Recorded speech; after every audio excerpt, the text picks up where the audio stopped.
You're listening to Cards to the Moon, a podcast about trading cards from both a collector and investor perspective. We hope you'll stick around for the ride as we take a deep dive into the state of the hobby, share some hot takes, hopefully some useful advice, and fun stories along the way. Hey all, welcome back to Cards to the Moon. This is episode 225, and my name is Clark from 5cardguys.com and 5cardguys on Instagram. With me, co-hosting as usual, is Hyung of Integrity Sports Cards. John's away for this episode, but we hope he can join us again next week.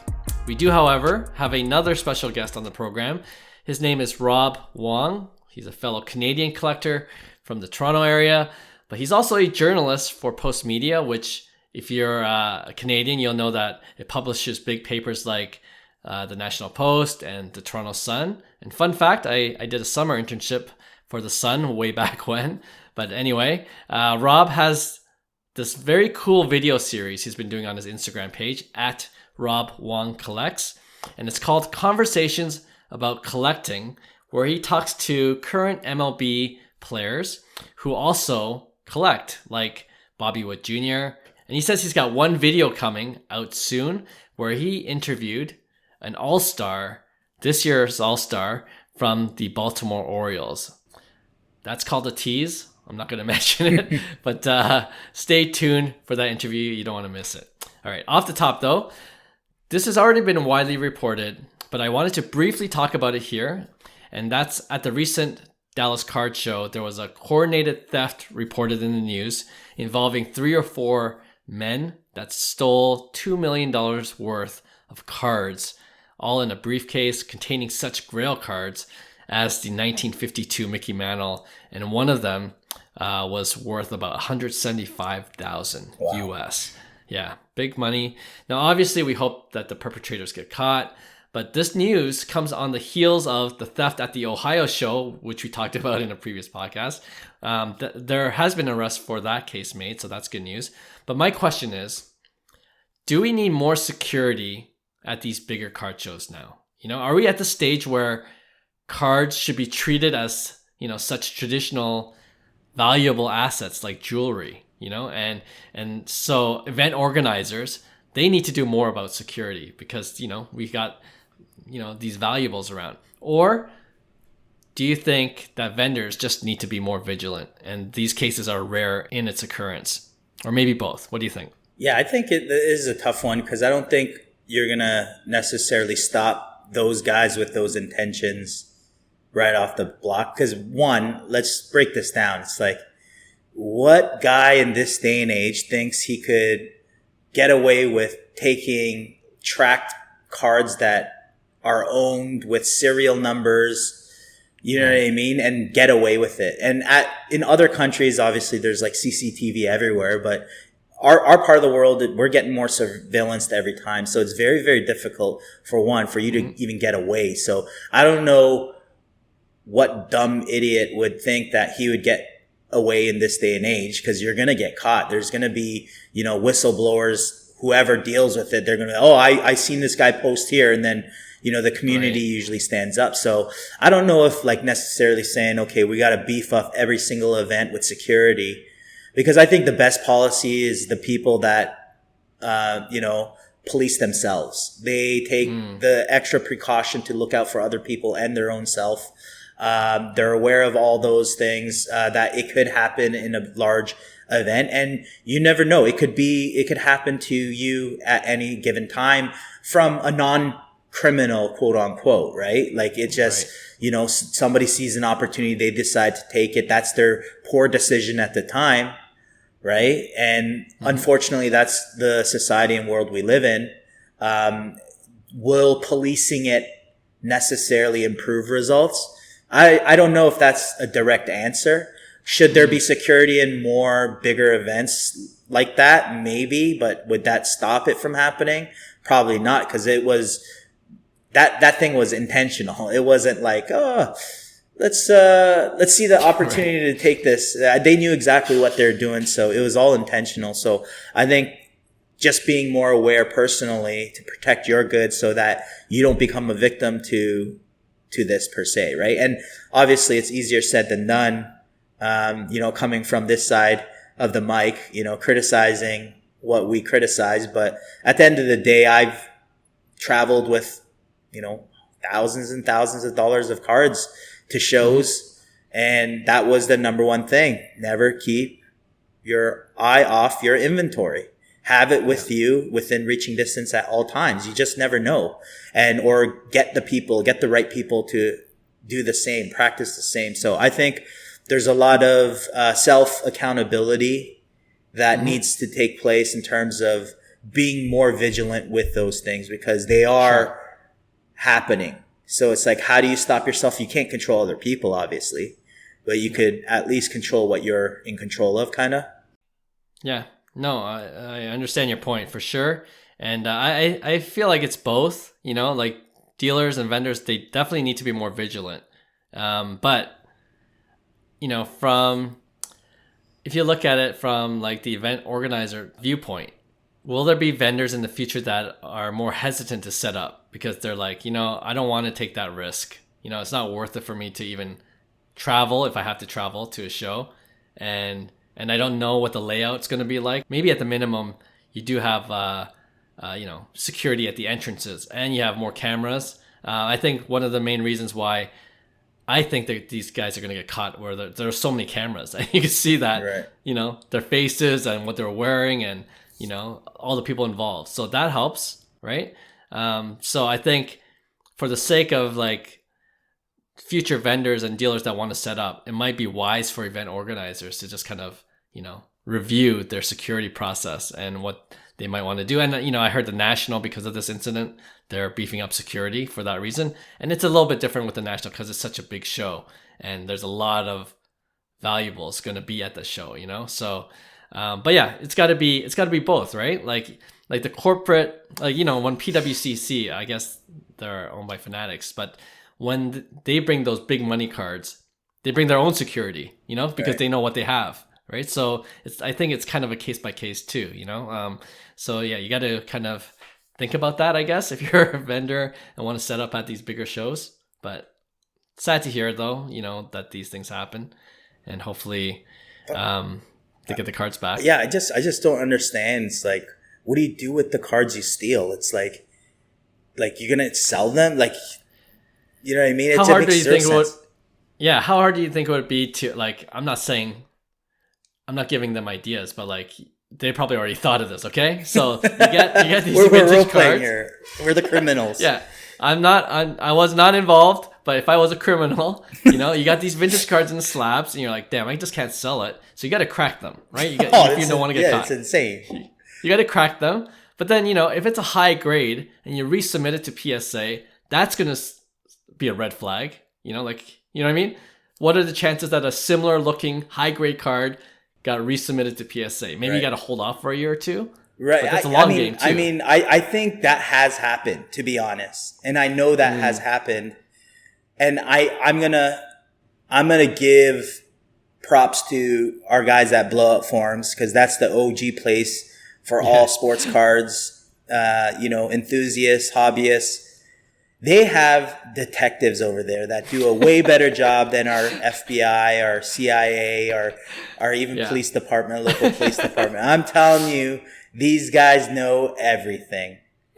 And they know more than lawyers, I'm telling you. But they could spot a card that's been altered, a card that's been passed around. They know exactly how the original card is. They could tell of trimming evidence. You know what I mean? So we do have a good community that knows their stuff. So I think even that, like, it's such a, like, you're not going to get away. It's all going to be, figured out. And now on modern cards that are non-numbered, probably a lot more difficult to do. But on like $145,000 Mickey Mantle, totally difficult. It's very, very difficult unless you physically alter the card to make it not look like it, right? And then at that point, like, you're devaluing. Yeah, it's like go rob a bank at that point, right? Yeah. Oh man, that's because like I've already seen the 175K Mickey Mantle. There's like there are like really good scans of it. Right. So people know exactly what they look like. And to your point, anyone on blow up forums will be able to quickly identify, oh, this is the one that's been stolen. Yeah, absolutely. Just by looking at it. So, hey, FBI, local law enforcement, if you're looking to recruit guys, go on blow up forums. I'm sure there are good men and women in there to recruit.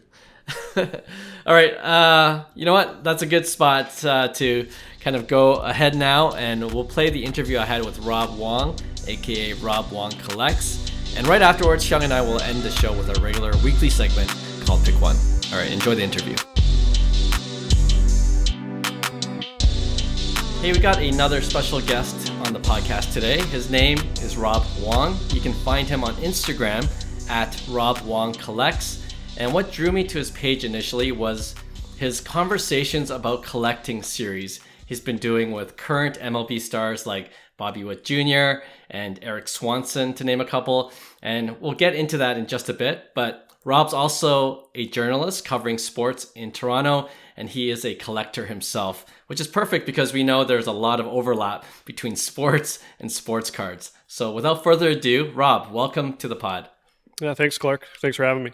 Yeah, great to have you. All right, I usually like to start here with your hobby journey. I'm curious to hear when you first started collecting. What did you collect back then, and how's that changed? What do you collect now? Yeah, I feel like with everyone, it's evolved over the years. Honestly, my first memory of collecting, a family member of mine got me like a gigantic garbage bag full of Pro Set and Score hockey from the early to mid 90s. So people in Canada that are hockey card collectors definitely know what I'm talking about. And yeah, I just ripped open like hundreds of these packs and put them into my binder. And then over time, it was like, okay, I was getting more cards, buying packs of Upper Deck or buying packs of Donruss Baseball. Like it kind of just kept going. Right. So it's all, junk wax era. But I think for a lot of people, our age, that's how we got into it, by collecting those things. And that's how I learned about sports. I mean, thinking back to the days where you actually had to read the back of a sports card to find out the stats of players or, find out random information about these guys. Like that's how I became a big time sports fan. So that's how it began. And then it sort of evolved into, trying to collect more, I guess, not rare stuff, but it was more getting into chasing, bigger hits. And I started to really get into sports cards, I would say around, 2003. I think I vividly remember like LeBron James rookie year. I chased a lot of his rookie cards and tried to get a lot of LeBron, but I didn't do it the way that I currently collect, where I buy a lot of singles. It was more of trying to, rip a lot of wax and thinking like, oh, this is how I have to do it. Because back then, I mean, eBay, wasn't really a thing. It was, but it's not the way it is now. I didn't really go to a ton of card shows, and even my local, card stores, they didn't always have, what I was looking for. So it was really difficult to try to get certain things. But from about 2003 to about 2008, I opened just so much wax back in the day and really built my collection. Then I took some time off and I came back to it around, I think like a lot of people listening to this podcast around, 2019, 2020 during the pandemic. So I've been back into it pretty much since then. Ebbs and flows, depending on, how I'm feeling for that day or for that month. Maybe I'm looking at some acquisitions, but, for the most part, I've definitely scaled back my wax opening. I really don't open any boxes, if at all, these days. I've gotten a lot smarter than that. Not that I have any issues with people that want to do that thing, but that's kind of where we're at with regards to my hobby journey.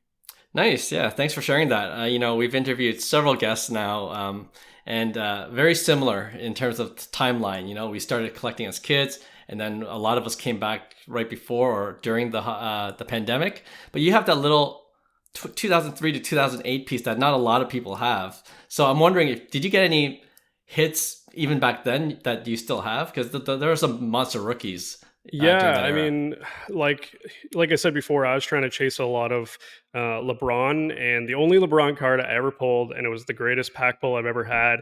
Hmm. Unfortunately, I don't have that card anymore. I traded it away. But for people that remember this product, it was a very under the radar product, I guess you could call that, because LeBron, I guess, hadn't gotten drafted or was about to get drafted by the Cavaliers, and that was Upper Deck Top Prospects, which was Okay, a yeah. product where LeBron is in like his high school jersey. You can also get like Kobe stuff from his Lower Wow. Marion days. There's like Michael Jordan, North Carolina stuff. But I pulled a LeBron auto Oh, from a wow. pack from my local LCS. So that was the greatest pull that I've ever had in a Yeah. box of cards. Back then, you could get that box for like, it was either like 200 or under $200 Canadian, which Sure. seems insane to think nowadays that you could get a LeBron, rookie auto, even if it's not, him in his Cavaliers uniform. Yeah. But that's, what I was kind of looking for back then. So, there were some other sort of singles that I picked up along the way in those years. A bunch of hockey cards. I remember, Patrick Kane, Future Watch auto, Jonathan Nice. Taves, Carey Price, like those kind of years. I was really into it. Yeah. Not so much in baseball, which is weird because baseball is my favorite sport, and I do have a lot of Uh-huh. baseball cards, but I wasn't as into it back then, I would say, as opposed to hockey and Sure. basketball. But those are definitely some cards that stand out as far as big hits from those times. Yeah, great cards. I wonder how much that LeBron's going for. It's got to be worth, quite a Yeah, bit because it's a yeah. LeBron auto. Yeah.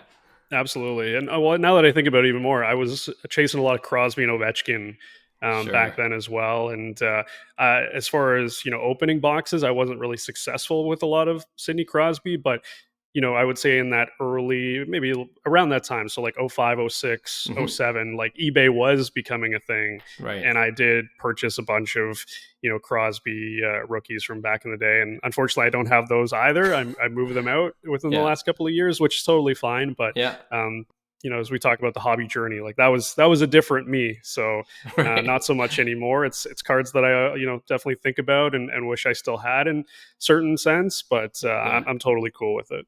Nice. Nice. All right. So, like I mentioned in your intro, I saw a video from your conversations about collecting series, specifically your interview with Bobby Witt Jr. talking about cards, which I thought was really cool. So, two-part question. First, what do you think generally about professional athletes getting into the hobby now? I think we're beginning to see more and more of that. And second, your thoughts. I don't know if you heard about this, but collectors are starting to trade one-of-one cards with some of these players that do collect, and having these like pretty much at this ultimate fan experience. You get to meet them one-on-one. Guys like Bobby Witt again, Evan Carter, MJ Melendez recently. Yeah. So, what do you think? Yeah, I mean, look, I think it's awesome that they're getting into cards and making it more publicly known. One, it's great for me Mm, because then I can actually find out who's into this, because that has been a bit of a challenge, to be honest, trying to, right. find the current, athletes that are still playing, who's really into it, who's sort of, just a side collector, and maybe they just pick up a few of their own cards here and there. Yeah. But you mentioned Bobby Witt, and he's definitely one of the, biggest collectors, not even just of Sure. his own cards, but he's got cards of, Patrick Mahomes and, other athletes that he likes to pick up. But Nice. I think it's awesome because, if, just like you and me, I'm sure in a different life, we would have loved to have been professional athletes, and maybe we Yeah. still would have been collectors. And that's, I think, what's really cool that sort of connects the people that collect cards, that see these players and knowing, they're just like us, right? They're Hmm. just like us, scrolling on their eBay watch list, after a game, or, in the morning when they wake up after a game to see if they can pick up cards. Like that's what I've heard from a bunch of guys. They're Nice. ripping wax in the clubhouse before a game, or, on the road in their hotel. Like, some of these players are really, really into it. So Yeah. I think that's awesome. And it definitely grows the hobby. If anything, 100%. kids that see these athletes collecting the same cards makes them, want to collect their cards, or want to get into it. So I think it's really good for the future of sports card collecting. When it comes to, trading for one-of-ones and cards of theirs, it's funny you brought up MJ Melendez, because Yeah.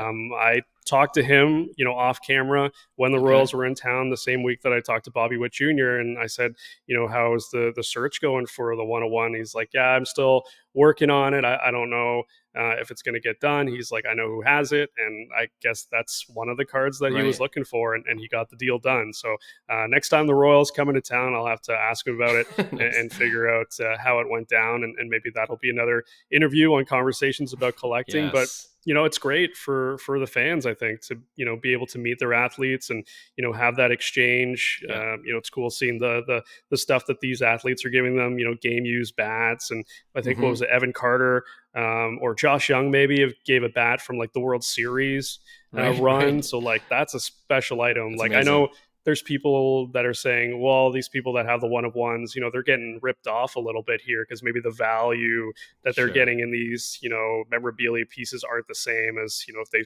decided to sell the card. But that's Yeah. not what it's about, right? Like these Exactly. people are Right. trading these cards for these items and the chances to meet these players because it's Yeah. priceless. You Yeah. could, sell your Evan Carter one of one for, 5K, but a 5K is not going to let you meet Evan Carter and talk to Exactly. him for Right. 20 minutes and get a Yeah. bat from him. Like this is a once in a lifetime, opportunity for these collectors. So Hmm. I think it's awesome, and it's cool that we're seeing a lot more of these videos because I know the players, in talking to them, they really appreciate it because some of these guys really want to build out their collection of their own cards, and like I said, it's awesome for the collectors and the sports fans that get the opportunity.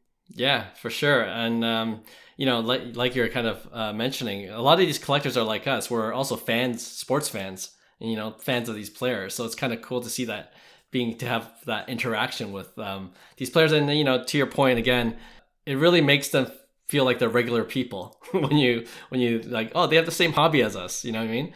Although they're professional players that get paid millions, they're similar in the sense that we both like collecting cards. So that's one takeaway that I definitely got. Yeah, and generally speaking, I love seeing more athletes become collectors, and we're talking about Bobby Witt a lot, but there's also Corbin Carroll and Mike Trout. Even he's done a couple of social media promos for PSA. So they're becoming these really great hobby ambassadors. But there are some I'm a little surprised, to be honest, to see them getting into the collecting game. Garrett Cole is one of them. I don't know if you saw that Topps clip where he's kind of talking to his Yankees teammates about some of his first Bowman Chromatos that he has, Mookie Betts, and people like that. Is there anyone? And you kind of mentioned it a little bit at the top of the interview, trying to figure out who's these collectors. But is there anyone that's kind of surprised you that this guy is into collecting or getting into collecting? Yeah, I mean, you mentioned the Garrett Cole clip, and that's so funny because when the Yankees were in town, my goal was try to get at least a couple because there's, Yeah. I would say, maybe 4 or 5, maybe even 6 guys on that team that are card collectors, at least Hmm. publicly known. Garrett Cole from that video. In that same video, Tommy Kahnle is referenced. Right. Yeah. Nestor Cortez, of course, people know. Carlos Rodon of the Yankees, he's really into it. Yeah. So when the Yankees were in town, my goal was try to get a couple of those guys. Unfortunately, it didn't work out because the one thing is when I try to get these athletes, they're busy trying to get ready for a Major League Baseball game. Right. So the last thing that they're thinking about is talking to me about sports cards. So Sure. sometimes they're just politely say, sorry, I can't today. I have to get ready for the game, and I totally understand that. Other times, they've just got to prepare, and it just doesn't work out timing wise. And so I totally get that. But getting back to the Garrett Cole thing, it's funny you mentioned that because I didn't get an interview with him, but I was able to kind of talk to him off to the side at one point, and he mentioned, yeah, I'm getting into cards. He's like, I got a few. But he didn't come off as someone that's, like Bobby Witt, that's like super into it. He's Right. just collecting guys that he's played against and he likes, and he just wants to kind of have them. So Sure. again, it's sort of varying degrees, right? Some guys are like Bobby Witt, and they're all over eBay, they're all over, Right. going to local card stores and ripping boxes and all that stuff. And then there's guys on the other side of the spectrum where they're just picking up a few cards here and there. Yeah. One player that I talked to, Brian Hayes of the Pittsburgh Pirates, when they were in town. He's a collector, but I talked to him about it, and he's like, honestly, I'm not like that big of a sports card collector. His dad played pro ball. He's got some of his dad's cards. He's got like a few of his own cards that, Yeah. fans mail to him or give him. But he's not like a big super collector. He's just trying to get a bunch of stuff so that, he can kind of put on his mantle at home. Sure. So Yeah. that's still cool to me, though, like talking to these guys about, their degrees of collecting. And I think Sure. for me, what I'm trying to do with this series is to talk to more of those guys that are really big into it. Hmm. So, no offense to the guys that aren't as much into it. It's just, I think for my following on Instagram and for people that are into the hobby, they want to hear from the guys that Yeah. are, like I said, super deep into it and on Yeah. eBay watch lists and doing all this stuff. So Yeah. I've got a few more of those interviews coming soon. Hopefully, Nice. they're in the hopper. But yeah, it's just been cool to connect with these players, and they talk about baseball 24/7. That's their lives, and Right. not that they don't like talking about that, but I imagine it's a nice change of pace to talk about some of their hobbies. And for some of these guys, as I said before, it's a big part of their lives. Yeah, for sure. And I was going to save this question for later, but I don't know if you can name any of those guys that you have lined up for your conversations about collecting series next. Is there someone that you already got, or you're planning to Yeah, interview? well, I know I teased it a while back. I just posted sort of like an Instagram story, but I got a chance to talk to Gunnar Henderson Oh, when the wow. Orioles are in town. Now, he's not a card collector. He's Okay. actually collecting autographed jerseys of players. Gotcha. So that video will be coming soon. But one card collector I was able to catch up with was Tristan McKenzie of Cleveland. And Yes. funny enough, I didn't talk to him about it in the interview, but I said to him after, are you going to the National? Because it's in Cleveland this year. He said, Right. Yeah. yeah, Yeah. gonna find some time to go out there with some friends. He's got some buddies that are really big card collectors. So Nice. yeah, that was a cool thing to hear as well, because I was like, yeah, it's in Cleveland. I got to ask him about it if he's going to go. And he said he's going Yeah. to try. So sorry, Tristan, if I put your information out there and people are going to hound you, but it's going to be tough to, not Yeah. tell that that's Tristan McKenzie. He's a pretty tall, lanky Tall guy. guy. Yeah. And in Cleveland, he's a pretty popular player. So, For sure. but again, like that's cool that these guys are going out there and hanging out with fans. I know we've seen a lot of these videos on YouTube with Mojo Sports, and he's buddies with Mhm. Josh Young, and Josh Young's going to all these card shows. Yeah. So I mean, Yeah. these athletes, they love heading out there and being a part of this hobby, and that's great to see. Yeah, for sure. And I have my Instagram account at 5cardguys, and I've been able to grow it to a pretty good size. And I've noticed that some current major leaguers and past major leaguers have started to follow my account. Oh, wow. So That's just awesome. to drop some names, if you ever meet them, maybe you can approach them and say, "Hey, I heard you follow 5cardguys." But Jose Trevino, we're talking about the Yankees. He follows my Right, account. yeah. And I've noticed that every time I post like a really high end card of Aaron Judge, he always likes it. So Jose Trevino is one of those guys. Reese Hoskins also follows the account, and Evan Longoria, he's getting pretty big into the collecting game as well. So just to name a few, it's kind of cool to see that for sure. Yeah, I'm glad you named Jose Trevino. I left him out when talking about the Yankees guys. I didn't get a chance to talk to him. But yeah, there's Josh Young. I'm hoping to get him when Texas comes to town later this month. I actually have like a list of people that I'm hoping to get. I should take a look at this quickly, but just to mention some of these names. Mm-hmm. Like Mike Trout you talked about, that's sort of the white whale, if you will. Like if I could get Mike Trout talking about collectibles, I think that would be Awesome. phenomenal. Yeah. Of course, Josh Young, we mentioned, Evan Carter.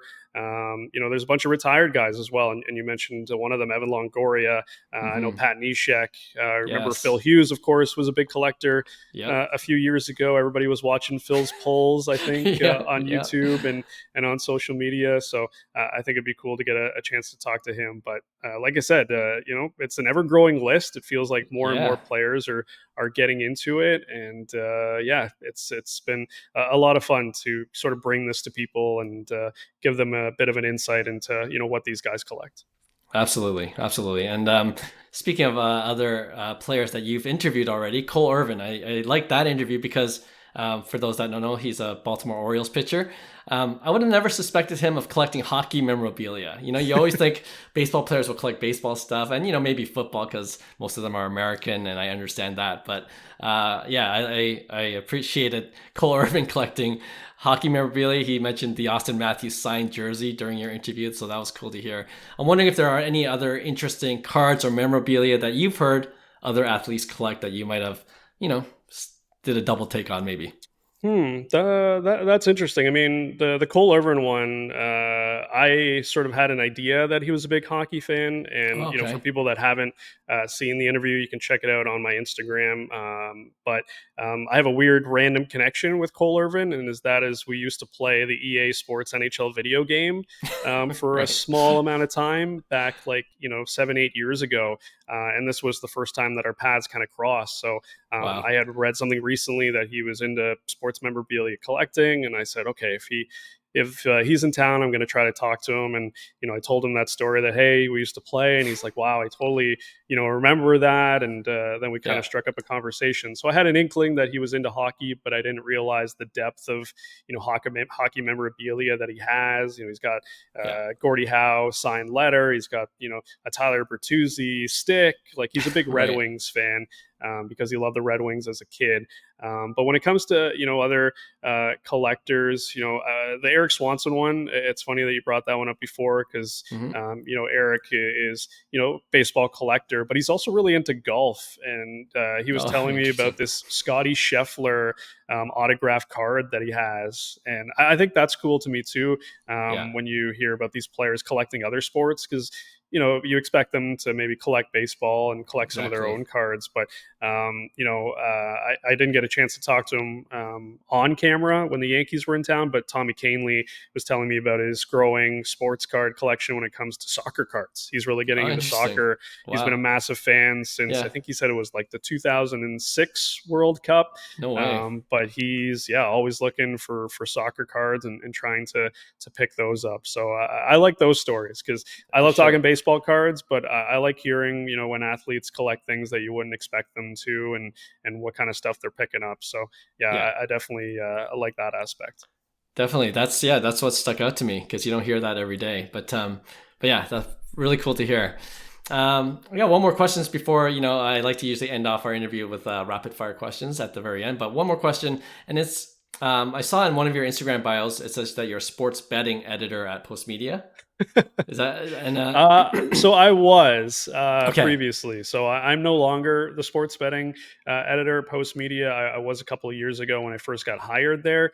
Gotcha. So I was dabbling into that, and I had a pretty good run actually. I was betting a lot of hockey, and Okay. I did pretty well with my picks. I don't do Nice. it anymore as much because I'm busy working on digital content Yeah. for Post Media, and partly this is why I'm able to bring these collecting videos to everyone. But yeah, sports betting was a different time in my life, and Okay. I Fair enough. still I still dabble every once in a while, but Yeah. not as Same. much as I used to. Yeah. Oh, you know what? I only bring that up because I want to ask you more about the gambling aspect of the hobby. Yeah, okay, that's my segue into the question. Perfect. But like like chasing hits in the breaks, bounties on big cards. Where seeing more of those kind of announcements, or just ripping packs, hoping to hit that big chase card. Right.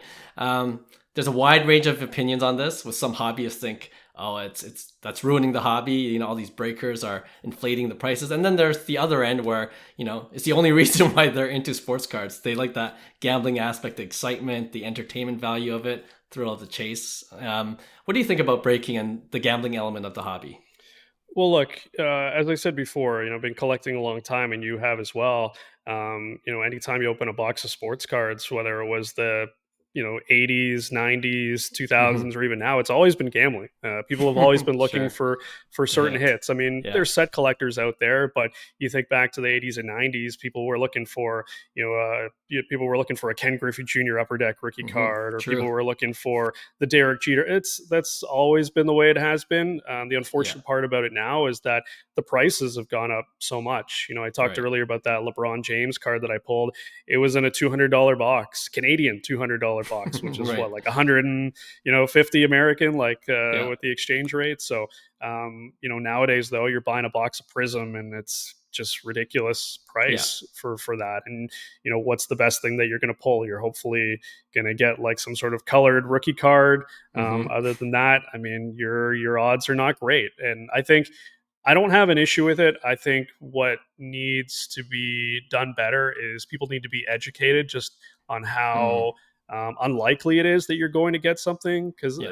it's hard for people to kind of wrap their heads around that, thinking oh, I could be the one, because you're seeing all these hits online of people pulling these big one-on-one cards, or these big monster Yeah. 5-digit a dollar amount cards in these breaks, because that's all we ever see, right? You don't see the videos of a guy opening a $5,000 box of cards and Yeah. getting $500 back in value. Like, that's not entertaining to anyone. People want to see the big hits, right? Yeah. Yeah. That's the unfortunate reality of it. But tying it back to sort of the sports betting aspect, one thing that I think, just for me personally, I've always been good about, and it took me a while to figure it out, because I said that back in the early 2000s I opened a lot of wax, and Hmm. I was chasing that high. But the reason I don't do it anymore is because I know, and I realize that the odds are very low. Yeah. And it kind of goes with sports betting, like oh, this could be the one bet that wins, or I have Right. a good feeling about this. You can have a good feeling about it, but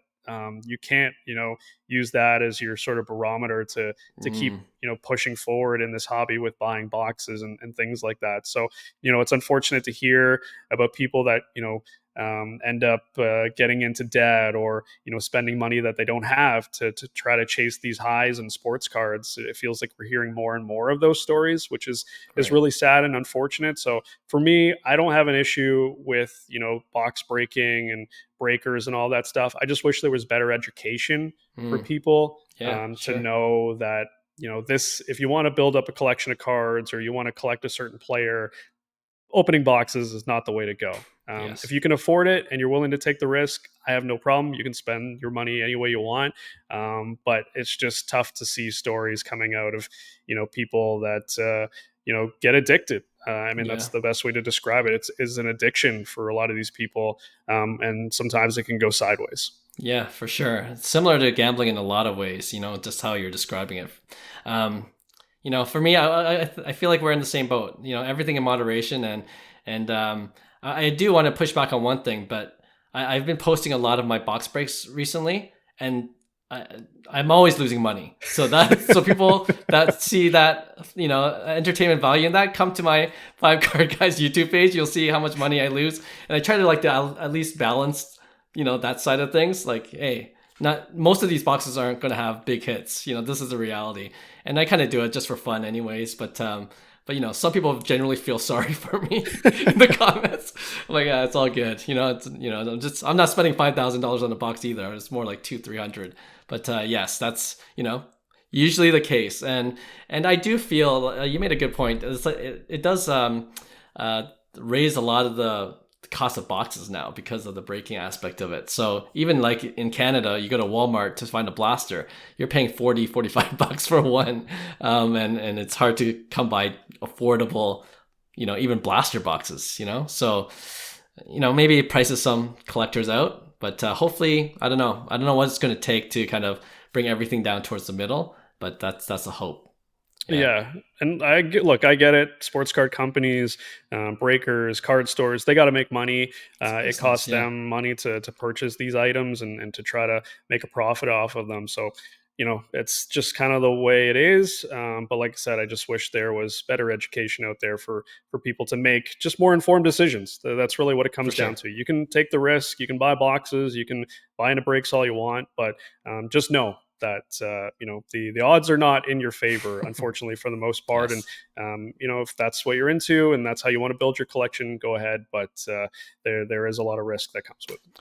Well said. All right. Appreciate your time and insight and your experience that you've been able to share with us. And like I mentioned, we'll finish off with a few rapid fire questions that I like to ask at the very end. First one, I always ask the same question for each guest. What's your favorite PC card at the moment? Ooh, that is a good one. So I'm a really big Shohei Ohtani collector. And Nice. if you look on my Instagram page, just got to make sure it's still up there. But I was lucky enough to purchase this card off eBay a couple of years ago. But it's a Shohei Ohtani Hmm. Topps Archives 1 of 1. But it's the Stadium Club 2020 Nice. card, where it's sort of that horizontal Yeah. batting stance one, and it's got his autograph on it. So that's probably my favorite card in my Amazing. PC. I used to have the original 2020 card from Yeah. that season with the old autograph, the old Shohei Tani autograph.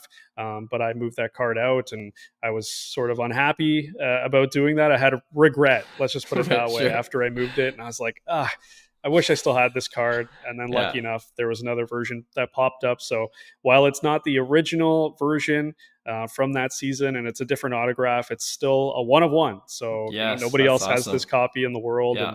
and it's definitely not going anywhere anytime soon. That's for sure. Nice.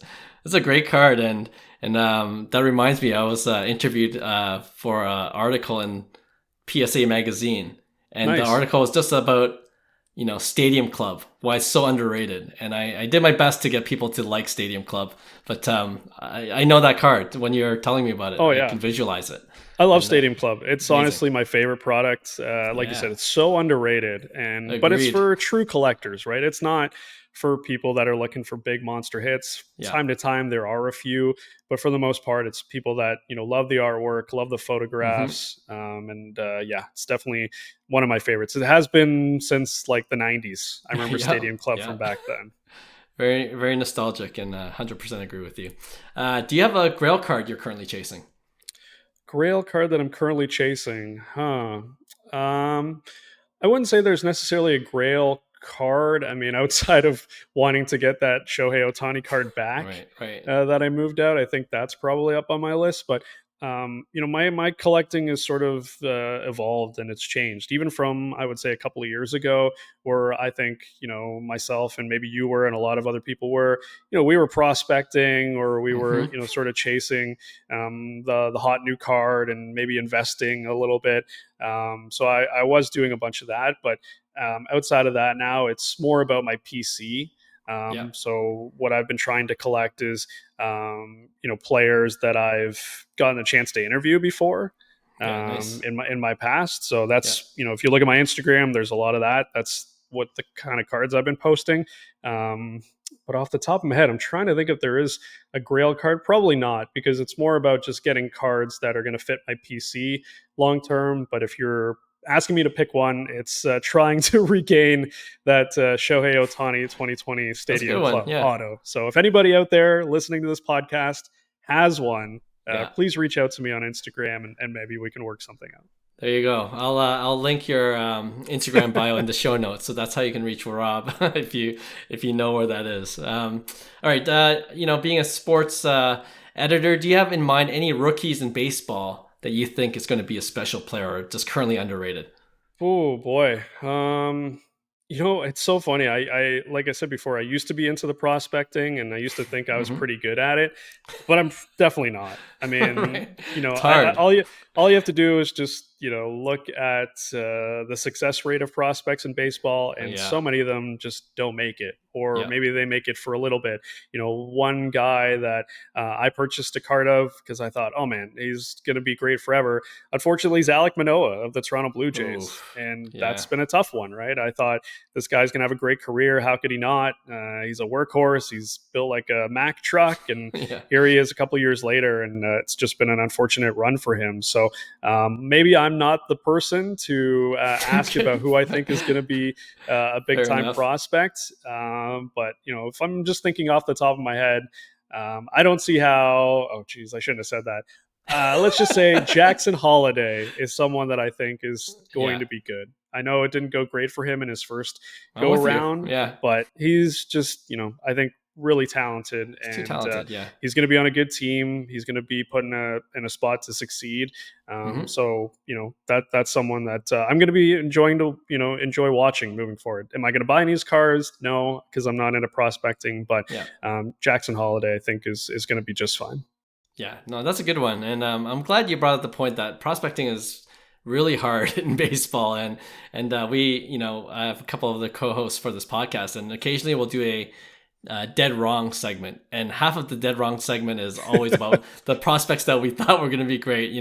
I'm famously known to have picked up Manuel Margot back in the day. That didn't go Wow. anywhere. My co-host Keston Hayura,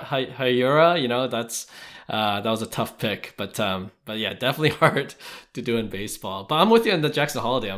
He's on my watch list, my eBay watch list still. So if it dips any further, I might have to pick one up. um, Again, because you're a sports editor covering the local scene here in Toronto, I want to ask you, are you concerned about Bo Bichette at all? And I ask selfishly because I bought a blue refractor first Bowman Chrome Auto before the start of the season, and I'm wondering if I made a big mistake. Oh boy. Yeah, am I concerned about Bo Bichette? Yeah, I would be lying if I said I wasn't. It's kind of odd that a guy in his mid-20s who's, always been a strong contributor at the plate is all of a sudden not able to do that. I know the offensive numbers in baseball are down around the league this year, and all you have to do is look at stats to see that there's a lot of big name players that are not having good seasons. Sure. But for a guy like him who swings at a lot of stuff and doesn't have the greatest plate discipline, when things aren't going well, this is what it looks like. So right. I'm not ready to count him out by any means and say this is who he's going to be for the rest of his career. I think a lot of people felt like that was the case for Vladimir Guerrero Jr. last year, and it was what's wrong with Vladdy, and is this who he's going to be? And this year he's bounced back. He's still not the guy he was in 2021, but he's a very good hitter. And I feel like at some point, Bo Bichette is going to figure it out. Is he going to be a superstar that maybe people thought he was going to be, 2-3 years ago? Probably not. But I think he's going to be an above average hitter like he has been for the majority of his career. He's just got to make some adjustments here to try to get back to that. So I'm not in a dissimilar boat. One of my favorite cards I have is the Bo Bichette. I think it's also 2020 Stadium Club with the CN Tower in the background. Oh, beautiful one of my favorite cards. Yeah, that's an awesome picture. So I have one there, but again, like I'm not holding that as an investment. I just have it because it's a cool card. Yeah. I was hoping you would say he's a future superstar, but I might have to move him and see if I can get something for it. But yeah, thanks for that. And the last question, it's always Canadian centric. Most of our guests are American. The hobby is just bigger in America. And so I like to still rep Toronto. And I always make the last question more Canadian centric because we're based out of Toronto. And it's usually, who's the best all time Raptor or Blue Jays. But because you're a fellow Canadian, I want to go ask you a little bit, more deeper question than that. I've done a little bit of research. I don't know if you still host the hockey podcast, Rink Wide Toronto. Do you do that? I used to, yeah. Used to, yeah. So you're well versed in hockey, of course, growing up in Canada as well. So I want you to rank these 5 Canadian hockey players in order of whose card you would love to have the most. Okay, so number 1 is the card you want the most, all the way to number 5.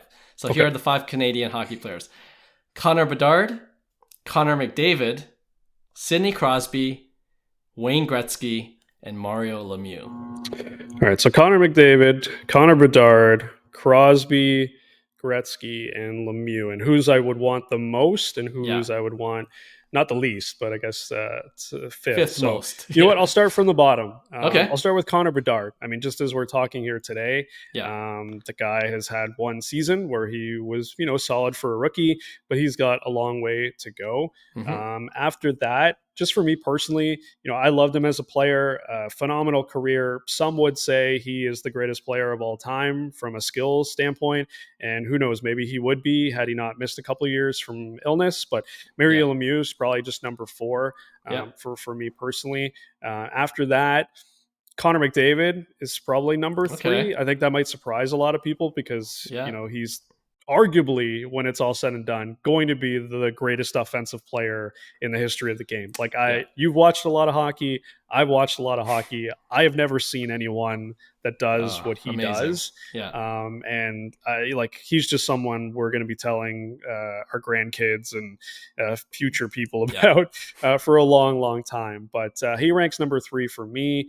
I would have to go probably Wayne Gretzky number 2. Ooh, okay. I was around, when Wayne Gretzky was playing in the 90s, but I would say, his heyday was more in the 80s when I was, I was born in 1986, so I don't really see a lot of that. So just from my standpoint as a hockey fan, I mean, Sidney Crosby, I've watched his entire career. I remember the golden goal for Team Canada.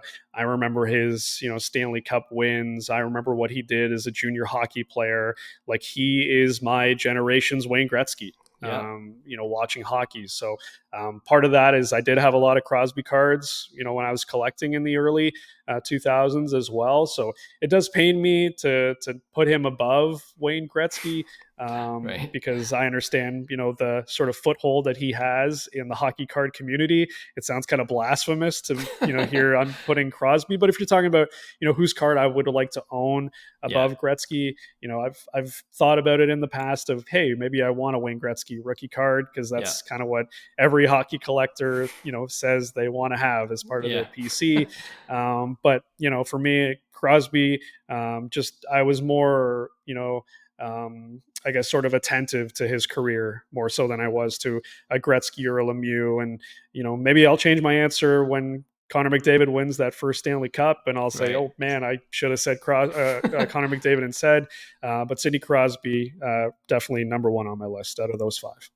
Yeah, you know what? My co-host John will probably agree with you. Sidney Crosby, he's always looking for a good price for that future watch auto of Sidney Crosby, and I think it's pretty stable now at a certain price. So I'm sure you're not the only one that would put Crosby first. For me personally, I would flip Crosby and McDavid because just the potential of McDavid so amazing. Like, at the end of the day, like you said, he's going to break a lot of records when his career is done. Granted, he stays healthy.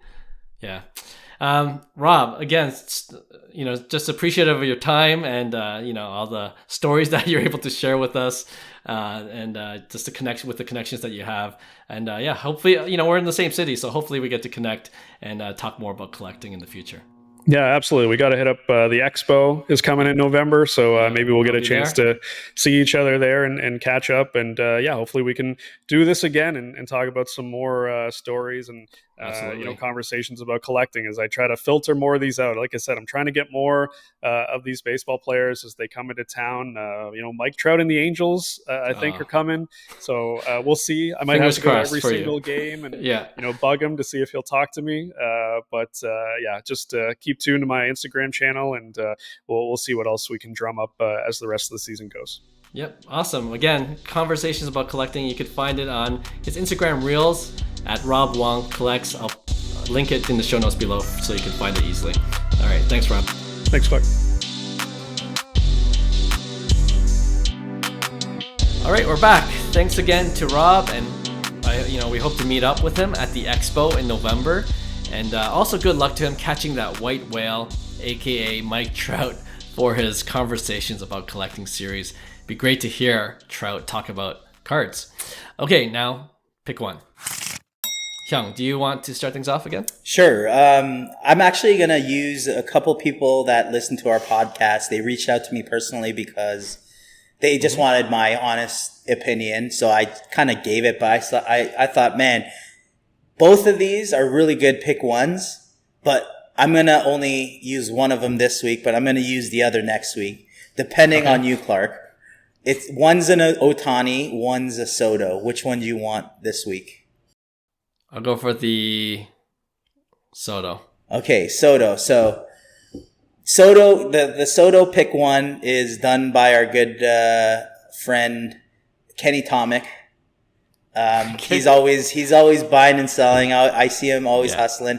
He was successful in crossing over his Bowman Chrome Ohtanis to a PSA 10. They're in the BGS 9.5 slab. So great move there. Congrats. Yeah, that's a big bump. But in his Soto, he made me scratch my head a bit because I go back and forth with these two cards. One is the Gatorade Soto Bath SSP PSA 10. versus the numbered Topps Chrome Update Refractor. So Juan Soto, I think it's numbered to, I want to say 299 on the update. I could be wrong, but let's just say 250 maybe. Yeah, that sounds right. But that Topps Chrome Update in a PSA 10 versus the Gatorade PSA 10. Which one are you picking? It's funny because Kenny reached out to me as well with that. So I know what you're gonna say. I have a feeling you've been all about the numbered cards the past couple of years. You got it. So that's what I was expecting. Yeah, you got it. That's what I told Kenny. I'm like, I think I feel like we did this in the past, but I can never remember what we choose at any given time. But because just like you said, Hyung, I'm all about number now, just with the state of the market. And that's my primary reason why I'm going with the numbered card, Topps Chrome Update. Yeah, like I go back and forth with this. It's tough because I do like the Topps Chrome Update because there's just base and then it goes right to, there's a pink, right? There's and then the numbered refractors, right? So for me, any parallel of that Topps Chrome Update is a massive card. But something about the SSP Gatorade Bath, I think for me was the reason why I got so into collecting at that time, because 2018 Topps Update was when I kind of got back into the hobby, and that set was super popular with Acuna, Gleyber Torres, Ohtani, and Ohtani wasn't even the big chase, to be honest, which is nuts. And then Juan Soto, right? So you had a really good rookie class that year. So I remember like I said, I pulled the white jersey Acuna, horizontal, white jersey, vertical Acuna, and then the Soto Gatorade Bath. So I pulled all three SSPs that like I was chasing those years. And to me, that Gatorade Bath ended up true gemming. I didn't send it to PSA. I ended up BGS 9.5 with a 10 subgrade, true gem. Awesome. So for me, that just brings back like, I would take that PSA 10, which I had. I sold it at peak. I sold it for I think $8,000, $9,000 at the time. Amazing. But yeah, it's such a nostalgic card for me. And I think paper products are so undervalued, especially SSPs. So yeah, I'm going to go SSP in this one, but I'm sure next time we do this, I'm going to go with the numbered refractor. Yeah, and the only other reason why is we talked about this before in a previous pod as well. Like the Gatorade Bath is becoming a little bit overdone, and the only thing that saves Juan Soto's is I consider that the OG. That's Gatorade the OG. Bath, yeah, that's the right? OG. Everything else after that is weak. Yeah, it's not worth it. Yeah. Not worth any bump in value for it being a Gatorade. So Fanatics should not produce any more Gatorade Bath cards. I know it's a thing. It's a thing. It's like a walk-off thing, but you can't overdo it. Agreed. 100%. All right. Thanks, Kenny, for that one. If you have any more, feel free to DM all of us and then we might bring it up on the show. All right. We'll end off with my pick one. This sold yesterday, July 10th as of this recording, for exactly the same amount. I thought that was kind of interesting. All right. So I'm going to put up these two cards together. One is modern, one is more vintage.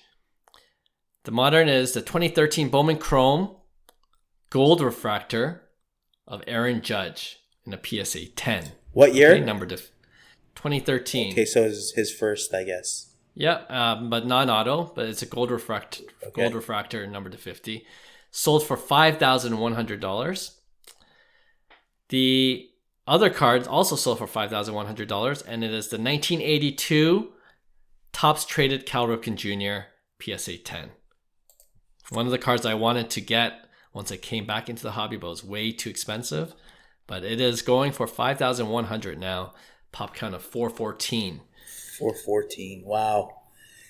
Yeah, that Cal Ripken card is such a iconic. Yeah, it's iconic for us because that was like a big chase back. I grew up in the 80s and 90s. I was born in 82, so for me, those were kind of like the cards that you're like, whoa, that Tony Gwynn, the Jose Canseco, the Fred McGriff, Leaf or Donruss in 86. Those are, and then obviously the Griffeys, and stuff like that were the chase, and the Ben McDonald's, got to mention that. But like for me, man, it's tough to like go back and say, because the grade is what I think separates rarity. Back in the day, there were no parallels. But to me, it was such a boring way. And it's not necessarily vintage. This was kind of peak junk wax era. And Fair. I would say tail end of vintage, right? Tail end of that kind of like vintage market. And then everything's kind of modern. So it doesn't really intrigue me, because it's not like it's like a, like a 52 Mantle, or, it's in that category. However, like I want to say that is a hell of a card, because Cal Ripken Jr. was a stud, and a PSA 10 at the time was super rare. So I would love to have that card in my collection. There's just too many out there. Whereas the Aaron Judge, man, I'm telling you, this guy is on a different planet right now. He's a guy that I think was a great buy beginning of the season, looking back now. And yeah, I just really like modern cards over kind of like that junk wax era time period of PSA 10s. I think if you could have convinced me on like a Hank Aaron or a Willie Mays or Mickey Mantle in a better condition at 5K, but I think I'm going to go with the Aaron Judge just because he's hot. I know I'm going to have the volatility because he's not going to stop. If he hits over 62 home runs, he might drive in like 150 runs this year. He's kind of in the lead for that MVP position. New York Yankees, you have the perfect marriage with Aaron Judge right now. And the way he's playing, he's the best baseball player on the planet, including guys named Shohei Ohtani. So for me, Aaron Judge is the buy, especially gold. Even though it's not autoed, I think there's a knock on that a bit, but Aaron Judge didn't have too many cards in 2013. So I'm okay with that. And then his rookie came in 2017. So there's a huge 4-year gap that I think 2013 Bowman Chrome, Aaron Judge has significant value over any other kind of like prospect card that eventually gets into the big leagues. Yeah, no, I can't argue with that. I still going back and forth now, right? Cal Ripken is like, that's the card I wanted. And I was just kind of looking at the values over the past year or so. And it's kind of been stabilizing at anywhere between 4 to 6K, right? So it's right in between right now at 5K. It went as high as 10,000 like a year and a half ago, but that might be because of centering issues, with, right. I know you mentioned it's not really a vintage, but with older cards, centering really matters, yeah, right? Sure. Eye appeal, definitely. So, and then, there has been also, to your point, almost 17,000 cards graded for the Cal Ripken, and just 2% gem rate. So that's what makes it rare. That's what gives it its value. PSA 9 you could easily get. So one of those things where, sure, I would love a PSA 10, but if I just want the card, I don't mind going a lot cheaper for a PSA 9 just to have it, just to, keep it in my PC. Yeah. Whereas the Aaron Judge, you're kind of paying a little bit high, but at the same time, his last sale for this gold was at 5,500. So it's come down a little bit since January of 2023. So over a year ago. And then November of 2022, it was down at 3,200. So it's progressively going up. The trend is going up. And I think, unless he gets injured again, I think Aaron Judge is like setting a new baseline for himself, So especially with these like lower numbered gold refractor type cards. So I'm with you. I'm going with Aaron Judge. In this case. Nice. So there you go, Aaron Judge, sweet. All right, that's it for the show today. Thanks again to Rob, who joined us for our interview, and we'll have a brand new episode for you guys next week. See you then. Bye. Hey, thanks for listening to Cards to the Moon. We'd really appreciate you subscribing to our podcast wherever you listen to your podcasts, and you can also connect with each of us on Instagram at 5cardguys. Or you can follow Hyung at Integrity Sports Cards, or John at TradeU at Recess. You can also check us out at 5cardguys.com. Thanks again, and hope to connect soon.